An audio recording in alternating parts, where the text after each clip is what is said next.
எதிரி கூட மன்னிச்சிடலாம், துரோகியை மன்னிக்கக்கூடாது.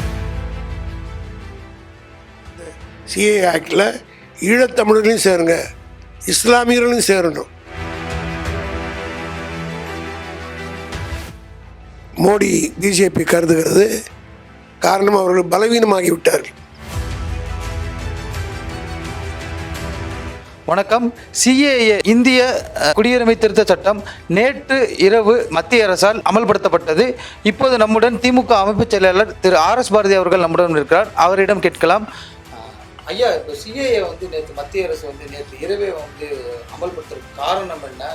எதையை திசை திருப்பதற்காக காரணமா? முதல்ல நேற்றிலிருந்து இஸ்லாமியருடைய ரம்லான் நோன்பு தொடக்கப்படுகிற ஒரு நாள். இஸ்லாமியர்களுக்கு ஒரு புனிதமான மாதம் இது. ஆக இந்த சட்டம் நிறைவேற்றப்பட்டு பல மாதங்கள் ஆண்டுகளாகிறது. இவ்வளவு நாள் அதை அமல்படுத்தாமல் நேற்றைய தினம், அதில் குறிப்பாக இஸ்லாமியருடைய புனித தினமான அன்று இந்த சட்டத்தை அமல்படுத்த வேண்டும் என்று மத்திய அரசு, மோடி அரசு நினைத்திருப்பது எவ்வளோ கொடூரமானது, எவ்வளோ கேவலமானது, மத சார்பின்மைக்கு எதிரானது என்பதை நடுநிலையாளர்கள் அத்தனை பேரும் இன்றைக்கு சொல்கிறார். ஆக இந்தியாவிலே இந்து மக்கள் மத்தியிலே அந்த வாக்குகளை கன்சால்டேட் செய்வதற்கு இதை பயன்படுத்தலாம் என்று மோடி பிஜேபி கருதுகிறது. காரணம் அவர்கள் பலவீனமாகிவிட்டார்கள். எதை சொல்லியும் இந்த 10 ஆண்டு காலத்தில் அவர் செய்ததாக சொல்லி ஓட்டு கேட்கிற யோகிதை மோடிக்கு கிடையாது. காரணம் எதையுமே அவர் சொன்னதை செய்யவில்லை. கேஸ் விலையை குறைப்பேன் என்றார், குறைக்கவில்லை. 35 ரூபாய்க்கு பெட்ரோலுக்கு 1 லிட்டர் கொடுப்பேன் என்று கொடுக்கவில்லை, 100 ரூபாய் ஆகிவிட்டது. இதையெல்லாம் பொதுமக்கள் கேட்க ஆரம்பித்துள்ளார். 15 லட்சம் போடுவேன் என்றார் வங்கிகளில், 15 காசு கூட போடவில்லை. நாங்கள் வங்கியிலே போட என்று ஸ்டாலின் சொல்லவில்லை. ஆனால் மாதந்தோறும் பெண்களுக்கு 1000 ரூபாய் தமிழ்நாட்டிலே எங்கள் தலைவர் MK ஸ்டாலின் போடுகிறார். அதேபோல் புதுமை பெண் திட்டத்தின் மூலம் 12ஆம் வகுப்பு படிக்கிற மாணவிகளுக்கெல்லாம் மாதந்தோறும் வங்கியிலே போடுறார்.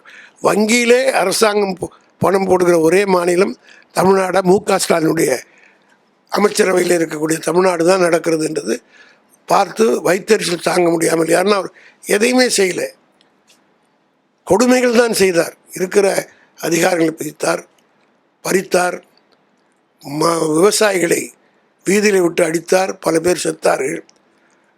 அதாவது டிமானிட்டைசேஷன், பண மதிப்பீடு செய்து தாம் போட்ட காசையே பேங்க்லேருந்து எடுக்க முடியாமல் 400 பேர் இந்தியா பூரா செத்துருக்கிறார்கள். அதனால் யாருக்கும் ஒரு பைசா லாபம் இல்லை. இதையெல்லாம் மக்கள் சிந்திக்க ஆரம்பித்து விட்டார்கள். ஆனால் அதே நேரத்தில் இந்தியாவில் இருக்கிற மக்கள் கடவுள் மீது மிகுந்த பக்தி. பிச்சை எடுக்கிற போது கூட அந்த பிச்சைக்காரனுக்கு விழுகிற காசில் கூட 10 காசை கொண்டுட்டு போய் சாமி உண்டியில் போடணும்னு நினைக்கக்கூடிய ஒரு மனப்பான்மை உள்ள நாடு இந்தியா.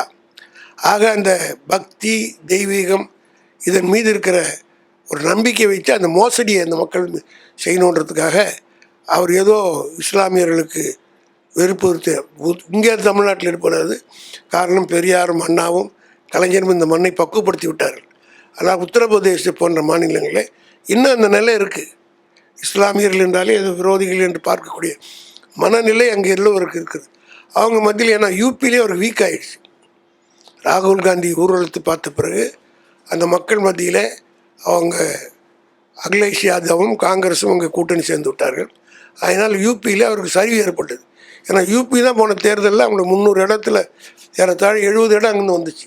ஒரு பெரிய லாஸ். 70 கம்மியாச்சுன்னா இப்போ 210 ஆகிடும். 210ன்னா ஆட்சி அமைக்கிறதுக்கு முடியாது. அதே மாதிரி பீகாரில் 42 இடத்துல 37 இடத்துக்கு மேலே ஜெயித்தாங்க. அது ஒன்று கூட வர முடியாது. 35 மைனஸ் ஆச்சுன்னா 190 வந்துடுவாங்க. இது மாதிரி நீங்கள் கணக்கு போடும்போது இந்தியா பூரா அவருக்கு சரிவு ஏற்படுகிறது. எங்கெங்கே அந்த மத உணர்வு இருக்கிறதோ அந்த மாநிலங்களே திருப்திப்படுத்துவதற்காக இப்படி நேற்று அதை தேர்ந்தெடுத்து செஞ்சிருக்கிறார். நிச்சயமாக அது அவருக்கு பின்விளைவுகளை ஏற்படுத்தும்.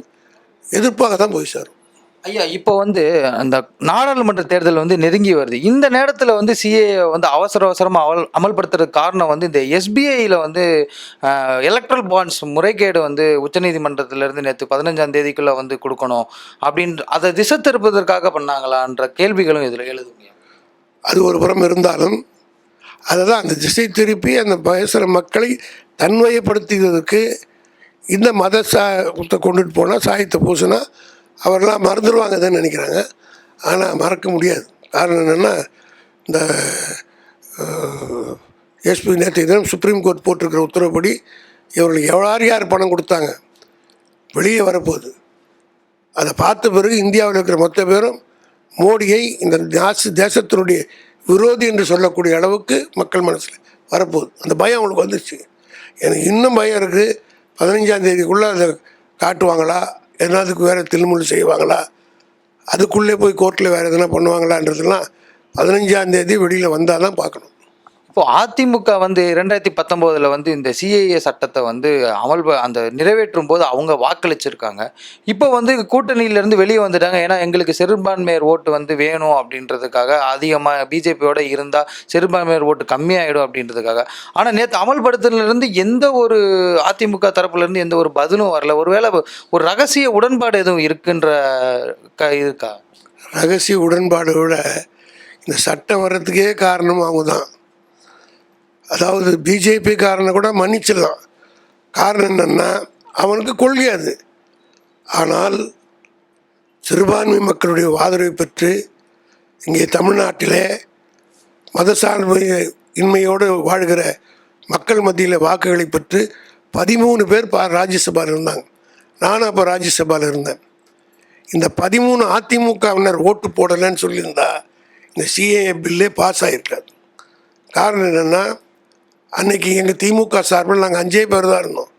திருச்சி சிவா, நான், டிகேஎஸ் இளங்கோவன், வில்சன், சண்முகம் 5 பேர் தான் நாங்கள் கடுமையான கண்டன குரல் எழுப்பினோம். ஆனால் 13 பேர் அதிமுக 11 ப்ளஸ் அவங்க ஆதரவோடு வந்தவங்க 2 பேர் 13 ஓட்டு இருந்தது.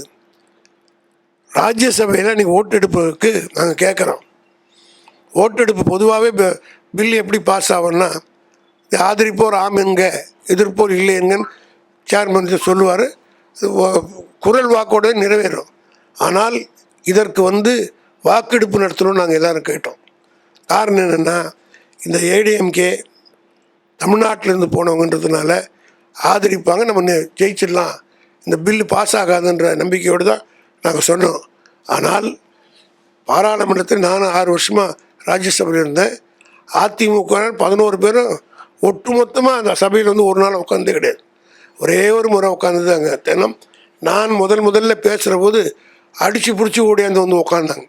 காரணம் என்ன, நான் அந்த அளவுக்கு அவங்களுக்கு வேண்டியவன்.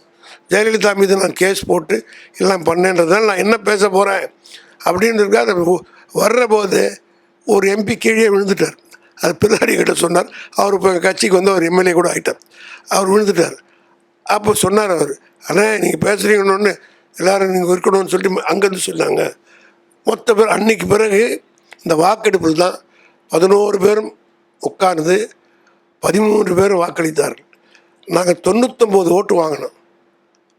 எதிர்த்து 124 ஓட்டு வந்தது. இந்த 13 பேர் எங்களை ஆதரிச்சிருந்தா எங்கள் பக்கம் 112 ஆயிருக்கும். அங்கே 13 மைனஸ் ஆயிருந்தா 111 ஆயிருக்கும். ஒரு ஓட்டு வித்தியாசம் இந்த பில்லு தோற்று போயிருக்கோம். சிஏ வந்திருக்காது. ஒரு ஓட்டு தானேன்னு ஏடிஎம்கே மேடையில் சொல்லலாம். அதனால் என்ன, இந்த ஒரு ஓட்டுனால தான் இந்தியாவிலேயே இந்தி பேசாத மக்கள் காப்பாற்றப்பட்டாங்க. பார்லிமெண்ட்டில் அரசியல் நிர்ணயம் அம்பேத்கர் இருக்கிற போது ஓட்டெடுப்பு கிட்ட போது இந்தியாவினுடைய ஆட்சி மொழியாக இந்தி தான் இருக்கணுமா வேணாமான்ற வரும்போது ஓட்டெடுப்பு வந்தபோது ஒரே ஒரு ஓட்டு, அதுவும் தமிழ்நாட்டில் இருக்கிற இஸ்லாமிய மதத்தை சார்ந்த முகமது இஸ்மாயில் சாஹிப் அவர் அந்த அரசியல் நிர்ணய சபையில் போட்ட ஒரு ஓட்டு தான் இன்றைக்கி 77 வருஷமாக இந்தி பேசாமல் இருக்கிற மாநிலங்கள்லாம் அவங்க மொழி பேசிகிட்ருக்கோம்.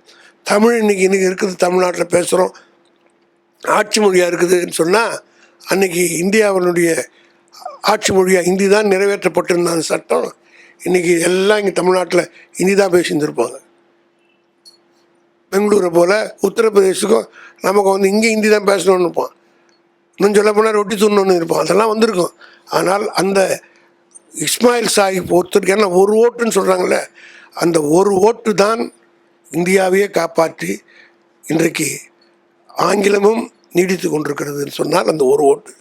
ஆக இந்த ஒரு இந்த 13 ஓட்டு ஏடிஎம்கே அங்கே போட்டதுனால தான் மிகப்பெரிய துரோகம். நாங்கள் கேட்டதெல்லாம் இந்த சிஏ ஆக்டில் ஈழத்தமிழர்களையும் சேருங்க, இஸ்லாமியர்களையும் சேரணும். இஸ்லாமியர்களுக்கு மட்டுமல்ல, ஈழத்தமிழருக்கும் துரோகம் செய்தவர்கள் இந்த எடப்பாடி. ஜெயலலிதா இருந்தால் கூட நடந்திருக்காரு. குறைஞ்சபட்சம் அந்த மண் நான் சொல்லியிருக்கேன்னா ஓட்டு போடாமல் வாக் அவுட்டாவது பண்ணுங்க, கலந்துக்காமல் போயிருக்கோம். கலந்து கொள்ளாமல் போயிருந்தால் கூட நாங்கள் ஓரளவுக்கு மனநிறைவுப்பட்டிருப்போம். ஆனால் வந்து உட்காந்து அடம்பிடிச்சு ஓட்டு போட்டு இந்த பில்லை நிறைவேற்றி கொடுத்தவர் மிகப்பெரிய துரோகிகள். எதிரியை கூட மன்னிச்சிடலாம், துரோகியை மன்னிக்கக்கூடாது.